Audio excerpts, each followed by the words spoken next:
Success संगम में आपका स्वागत है। मैं यहाँ पे करवाता हूँ परीक्षा मंथन करंट अफेयर्स। लक्ष्य 4 है। PDF इत्यादि मटेरियल के लिए आप हमारे टेलीग्राम चैनल को ज्वाइन कर सकते हैं, लिंक डिस्क्रिप्शन में दे रखा हूँ। बैड बैंकों पर केंद्रीय गारंटी। त्वरित प्रसंग। बैंकों पर NPA का बोझ घटाने के लिए प्रस्तावित बैड बैंक की अधिकतर हिस्सेदारी सरकारी बैंकों के पास होगी। सरकार बैंकों को गारंटी भी देगा। वित्त मंत्री निर्मला सीतारमण के अनुसार केंद्रीय कैबिनेट ने बैड बैंक के लिए गठित राष्ट्रीय संपत्ति पुनर्गठन कंपनी NARC को 30,600 करोड़ की गारंटी को मंजूरी दे दी है। NARC का स्वामित्व सरकारी बैंकों के पास रहेगा और उनकी 51% हिस्सेदारी होगी। शेष 49% हिस्सेदारी कर्ज प्रबंधन कंपनी के पास होगी, जिसके लिए भारतीय कर्ज समाधान कंपनी का गठन किया जाएगा। पिछले 6 साल में बैंकों ने फंसे कर्ज के रूप में 5.01 लाख करोड़ की वसूली की है। इसमें से 3.1 लाख करोड़ रुपये मार्च 2018 के बाद से आए हैं। बैड बैंक या NARC में समाधान के लिए लाए जाने वाले NPA खातों पर संबंधित बैंक के साथ समाधान राशि पर सहमति बनने के बाद 15% हिस्से का नकद भुगतान कर दिया जाएगा। शेष 85% राशि के लिए रसीद जारी की जाएगी, जिस पर सरकार की गारंटी होगी। बैड बैंक क्या है? बैड बैंक एक ऐसी अवधारणा है जिसके अंतर्गत आर्थिक संकट के दौरान घाटे में चल रहे बैंकों द्वारा अपनी देयताओं को एक नवसृजित बैंक को हस्तांतरित कर दी जाती है। आर्थिक अवधारणा की सूक्ष्मता से पड़ताल करने पर कहा जा सकता है कि बैड बैंक परिसंपत्ति को पुनर्गठन करने वाला निकाय है, जो वाणिज्यिक यानी कमर्शियल बैंकों के बैड लोन, ऐसे ऋण जो वापस न किया गया हो, को अपने नियंत्रण में लेकर उनका प्रबंधन एवं समयानुसार धन की वसूली करना शामिल है। बैड बैंक एक अवधारणा है जो NPA के प्रबंधन का कार्य करता है। कमर्शियल बैंक जो घाटे में चल रही है, NPA की वसूली के लिए बैड बैंक की अवधारणा लाई गई है। उल्लेखनीय है कि बैड बैंक न तो ऋण देने की प्रक्रिया का भाग होता है, न ही ब्याज देने का, बल्कि वह बैंकों के खराब ऋणों के प्रबंधन का ही कार्य करता है।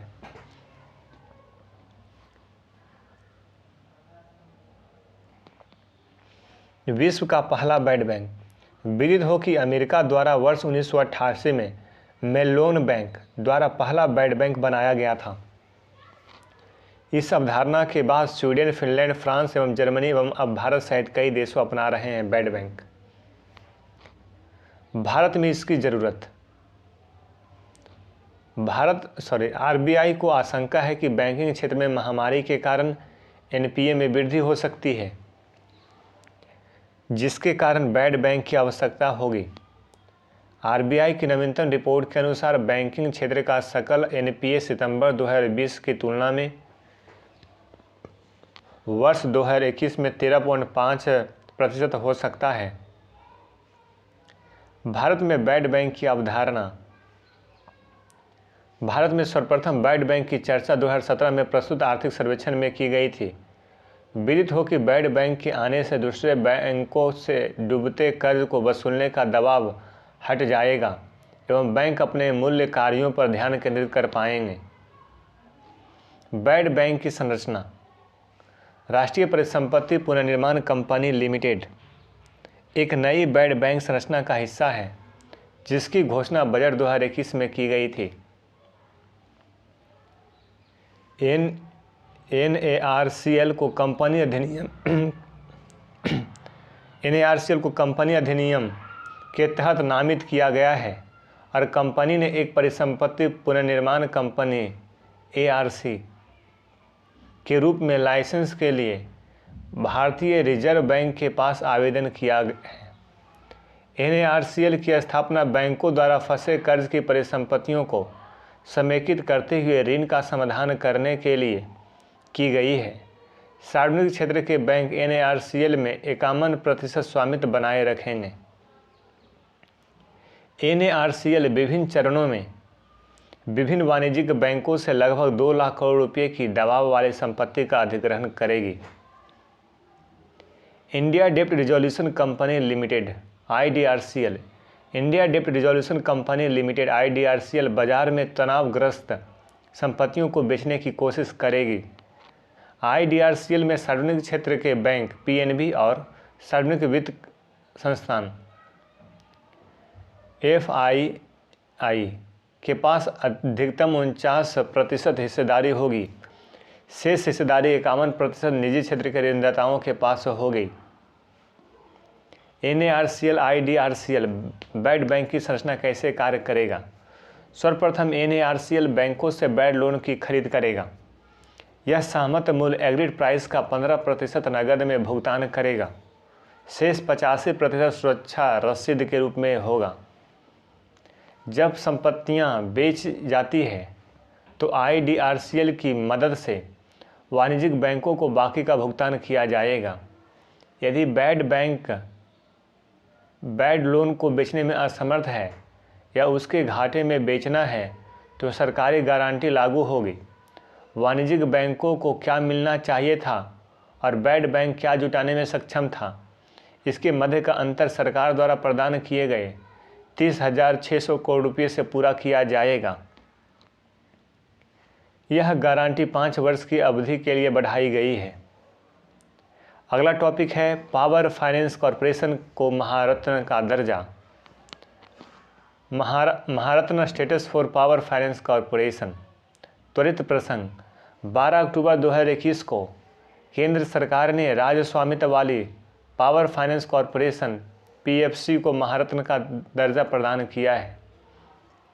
विदित हो कि पावर फाइनेंस कॉरपोरेशन महारत्न कंपनियों की प्रतिष्ठित श्रेणी में प्रवेश करने वाली देश की 11वीं राज्य स्वामित्व वाली इकाई बन गई है। महारत्न का दर्जा। महारत्न व्यवस्था की शुरुआत वर्ष 2010 में सार्वजनिक क्षेत्र के बड़े उद्यमों को वैश्विक दिग्गज बनाने के उद्देश्य से की गई थी।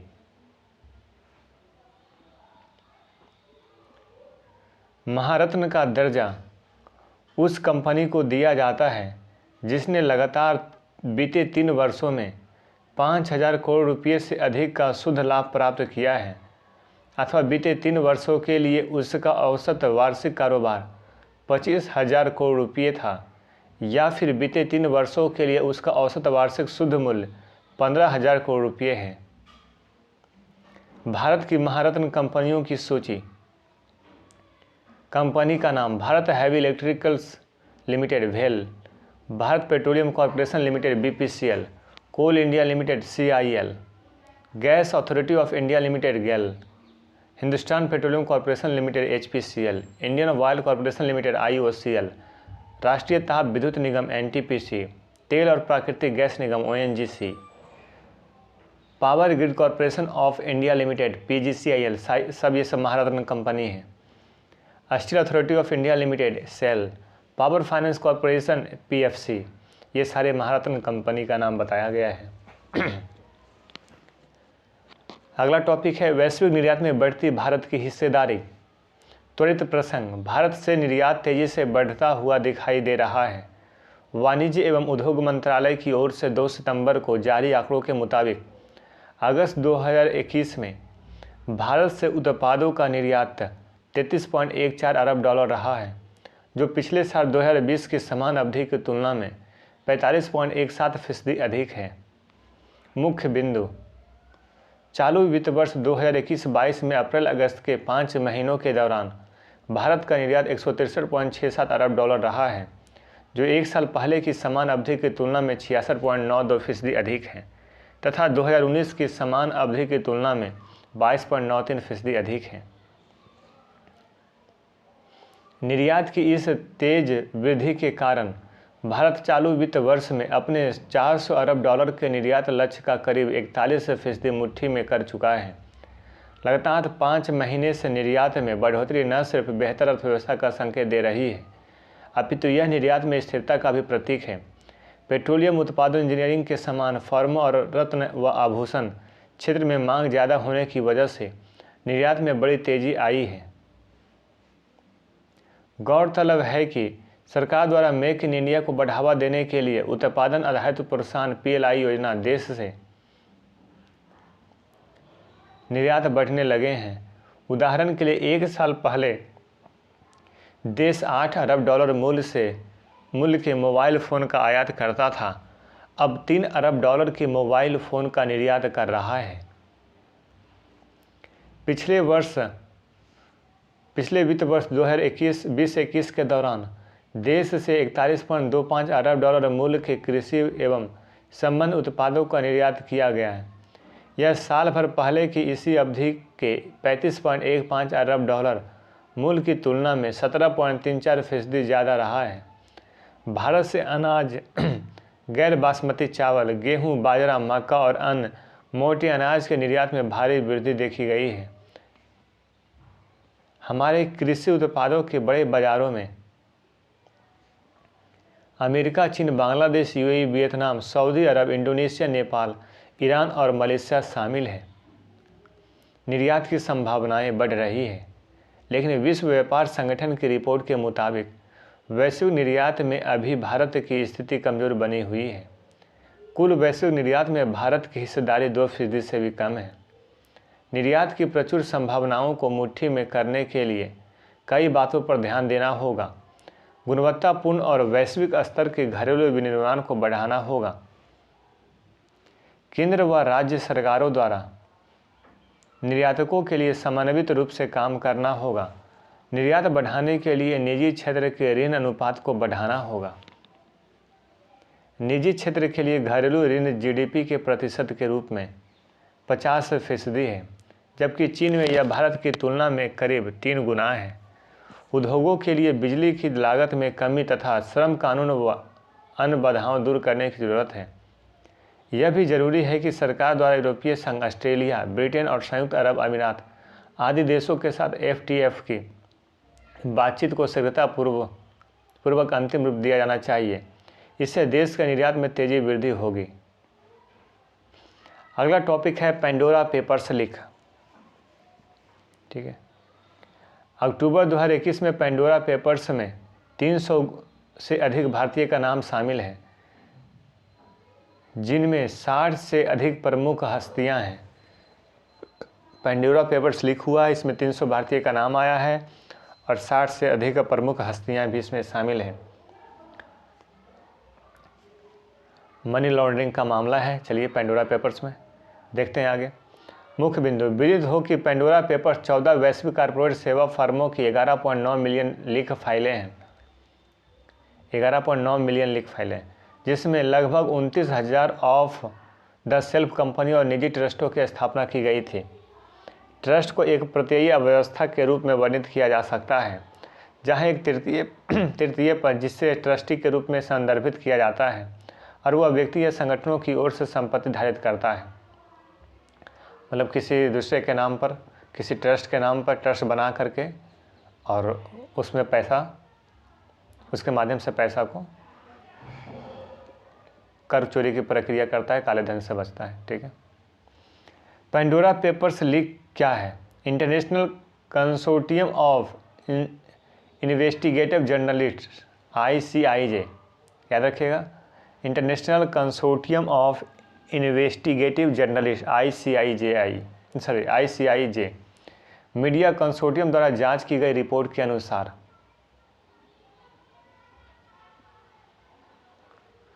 दर्जन से अधिक देशों और सरकार के प्रमुखों ने टैक्स हेवेंस में लाखों रुपए छिपाए हैं। इसका अब खुलासा हुआ है। Pandora papers leak. ICIJ द्वारा तैयार किए गए दस्तावेजों में 100 धन कुबेरों के अलावा रूस, भारत, पाकिस्तान, UK सेलिब्रिटियों के नाम पर कंपनियां मिली हैं। पेंडोरा पेपर्स ने king of Jordan, Ukraine, Kenya के राष्ट्रपति, चेक रिपब्लिक, पूर्व ब्रिटिश प्रधानमंत्री टोनी ब्लेयर से संबंधित जानकारी को उजागर किया है। पेंडोरा पेपर्स लीक से पता चलता है कि व्यापारिक परिवारों और अति समृद्ध व्यक्तियों द्वारा निवेश एवं अन्य संपत्तियों को रखने के उद्देश्य से ऑफशोर कंपनियों के साथ ट्रस्ट का उपयोग किया जा रहा है। ट्रस्ट को प्रायः टैक्स हेवन में स्थापित किया जा सकता है जो सापेक्ष कर लाभ प्रदान करते हैं। यह लीक बताती है कि किस प्रकार अमीरों ने संपत्ति नियोजन के लिए ऐसे क्षेत्राधिकार में जटिल बहुस्तरीय ट्रस्ट संरचनाओं की स्थापना की जहां कर संबंधी कानून तो काफ़ी जटिल थे किंतु वहां गोपनीयता कानून काफ़ी सख्त है। विभिन्न देशों द्वारा मनी लॉन्ड्रिंग, आतंकवाद के वित्त पोषण और कर चोरी की बढ़ती चिंताओं के बीच ऑफशोर संस्थाओं पर अपने कानूनों को कड़ा किया गया है। हालांकि इस लीक से पता चलता है कि व्यवसायों द्वारा अभी भी इन माध्यमों का प्रयोग किया जा रहा है। ध्यातव्य है कि पनामा और पैराडाइज पेपर लीक भी व्यापक पैमाने पर व्यक्तियों एवं निगमों द्वारा स्थापित ऑफशोर संस्थाओं से संबंधित हैं। ICIJ की रिपोर्ट के अनुसार पाकिस्तान के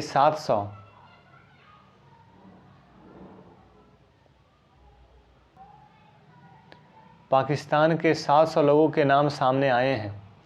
इनमें इमरान सरकार के मंत्रिमंडल में शामिल कई प्रमुख हस्तियां भी शामिल हैं। अगला टॉपिक है विश्व बैंक रिपोर्ट, भारत प्रेषण का सबसे बड़ा प्राप्तकर्ता बना।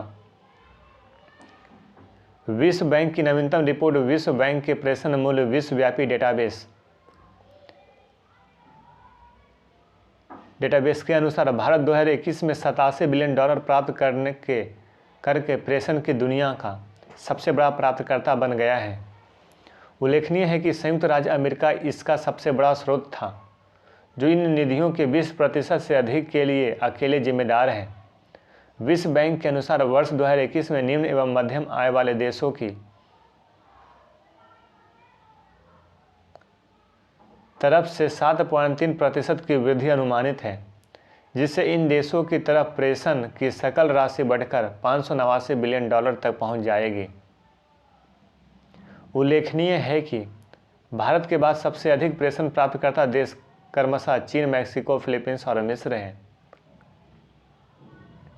अगला टॉपिक है प्रधानमंत्री जन धन योजना के 7 वर्ष।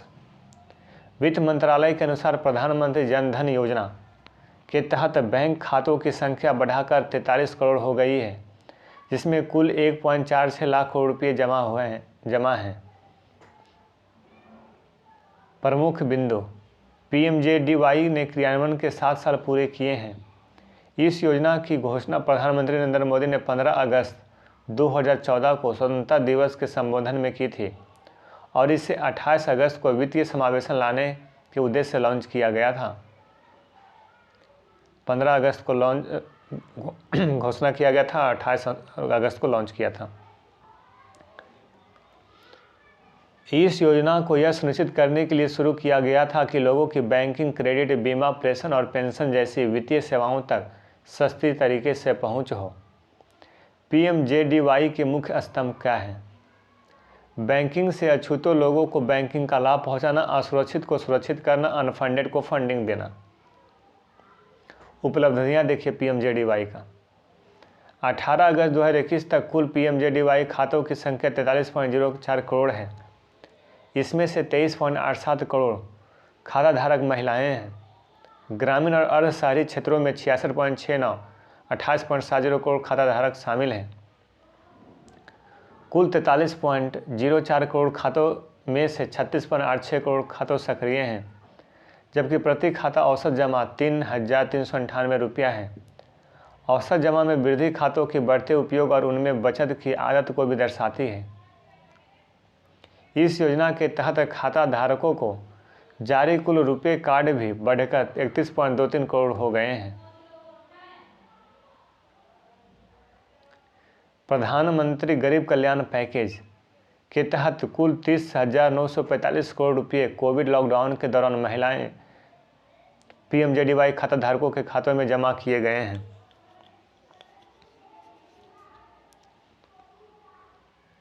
निर्यात में भारत की बेहतर होती स्थिति। हाल ही में निर्यात के मामले में भारत ने चीन समेत G7 के सभी 7 देशों को पीछे छोड़ दिया है। निर्यात में हो रही लगातार वृद्धि से भारत के चालू खाते के घाटे को भी बड़ा सहारा मिलता दिख रहा है। निर्यात में वृद्धि से आयात बिल में हो रही भारी बढ़ोतरी के बावजूद चालू खाते का घाटा नियंत्रित में रहेगा। परिणाम स्वरूप डॉलर के मुकाबले रुपये की मूल्य में गिरावट में कमी आएगी।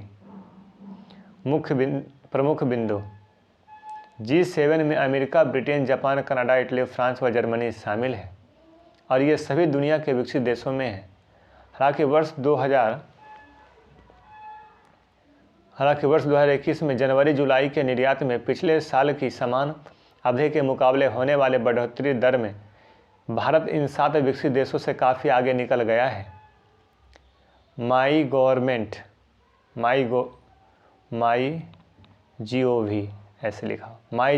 ने अपने ट्वीट में कहा कि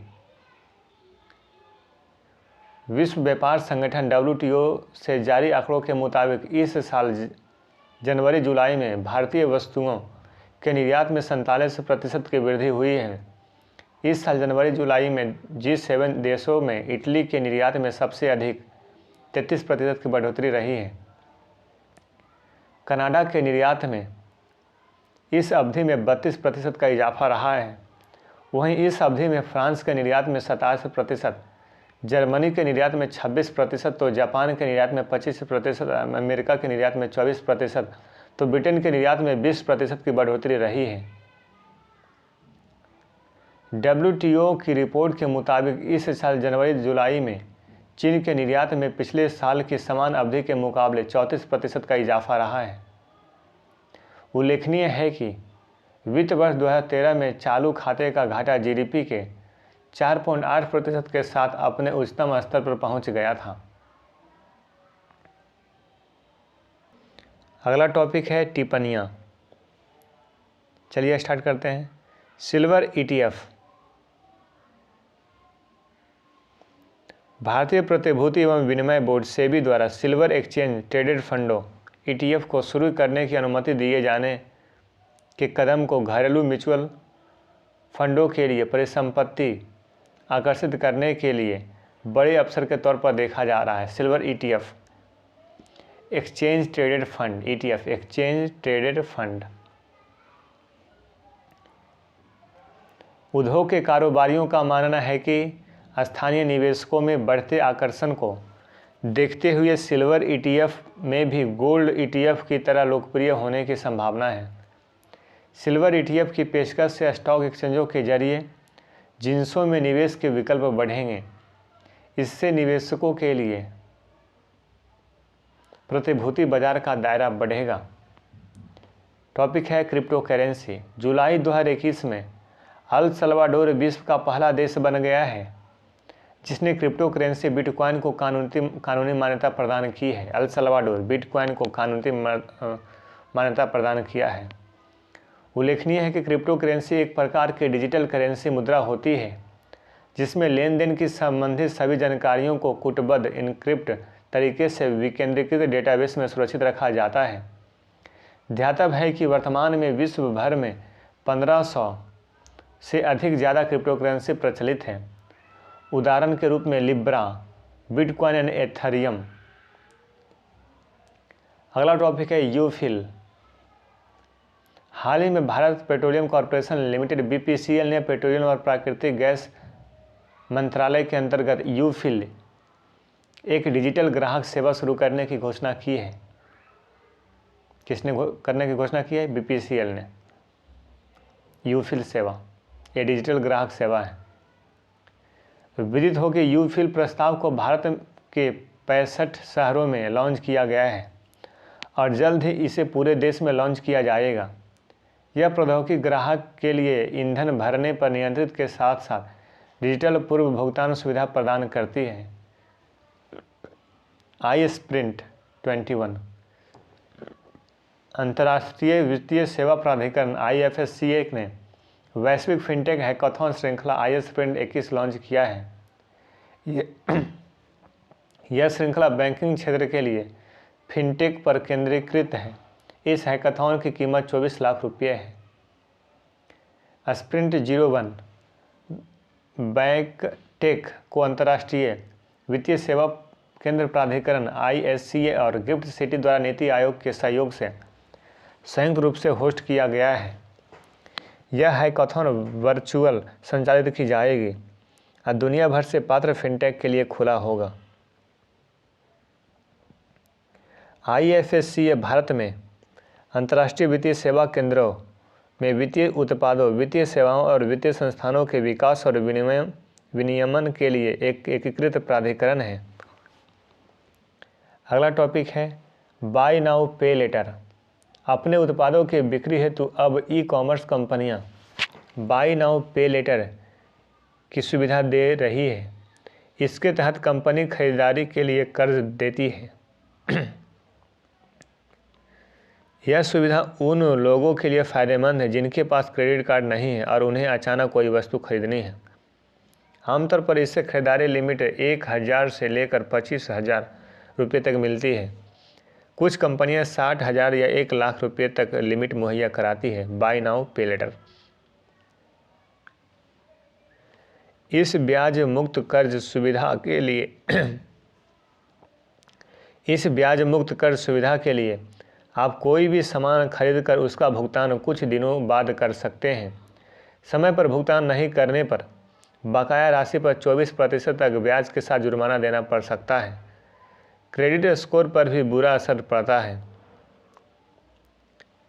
एक रिपोर्ट के मुताबिक 2025 तक देश का बाय नाउ पे लेटर बाजार बढ़कर 7.41 लाख करोड़ रुपये हो सकता है। इस प्रकार से ये इकोनॉमिक्स का जो करंट अफेयर्स था इकोनॉमिक्स से रिलेटेड जितने सारे करंट अफेयर्स थे यहाँ पे आपका कंप्लीट होता है। PDF और भी मटेरियल के लिए आप हमारे टेलीग्राम चैनल को ज्वाइन कर लीजिए। ओके बाय, थैंक यू, मिलते हैं अगले वीडियो में।